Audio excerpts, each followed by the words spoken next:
You're here today, and I started into this business because I feel, and I think that some of you would agree with me, that there's an emergency now. Just imagine if you were empowered with losing, the fear of losing, and not understanding what it is to lose. I don't know how to lose anymore, ladies and gentlemen.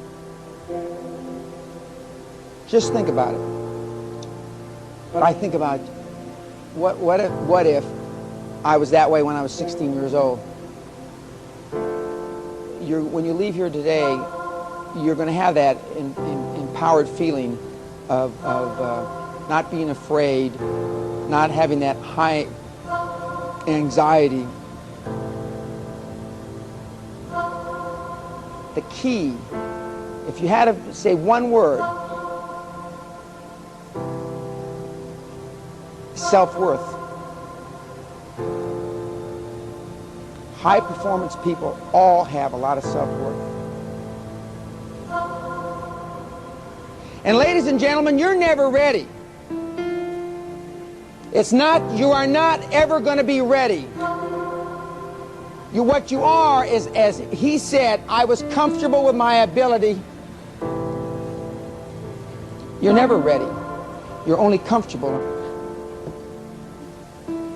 What you'll be, hopefully, at the end of today, is you'll be more comfortable with your own resources, because you all have the resources to do it.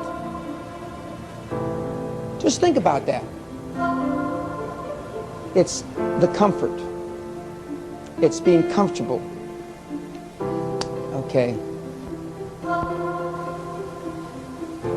Comfort and being comfortable with the trappings of success. Some people in this room aren't successful or as successful as they could be because they're not comfortable with what comes with success.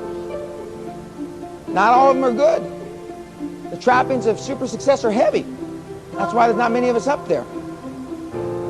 It's not for everybody. You must, in my judgment, practice the things that you want to do.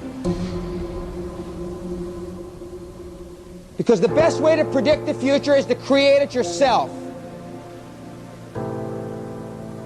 Create it yourself. That's why many of you have gone into business to begin with. Because you become what you think about most.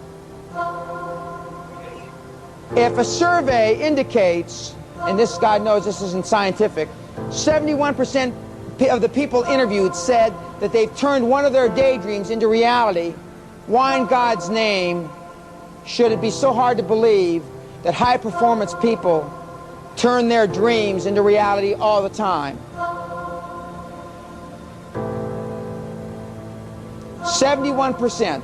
Now, if I was asked that question, I'd probably say 95% of my dreams have turned into reality. High-performance people dream bigger, think bigger,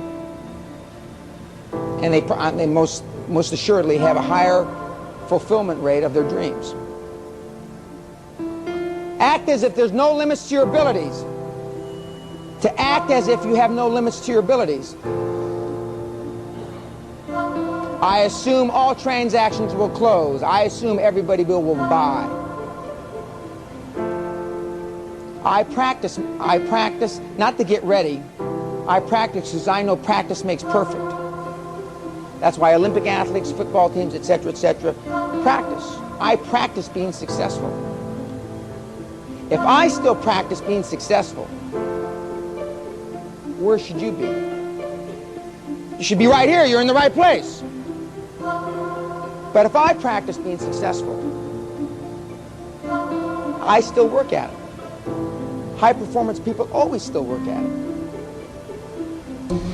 When I walk into a room, I take charge, whether there's 50 or 5,000, because I feel comfortable with myself and because I practiced.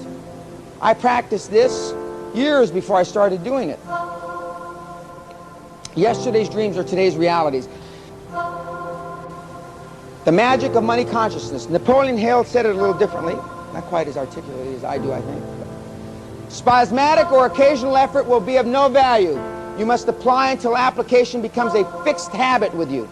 Poverty is attracted to the one whose mind is favorable to it, as money is attracted to him whose mind has been deliberately prepared to attract it.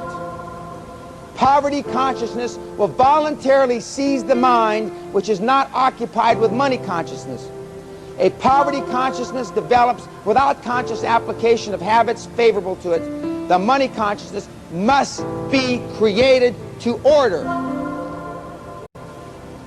That's the key.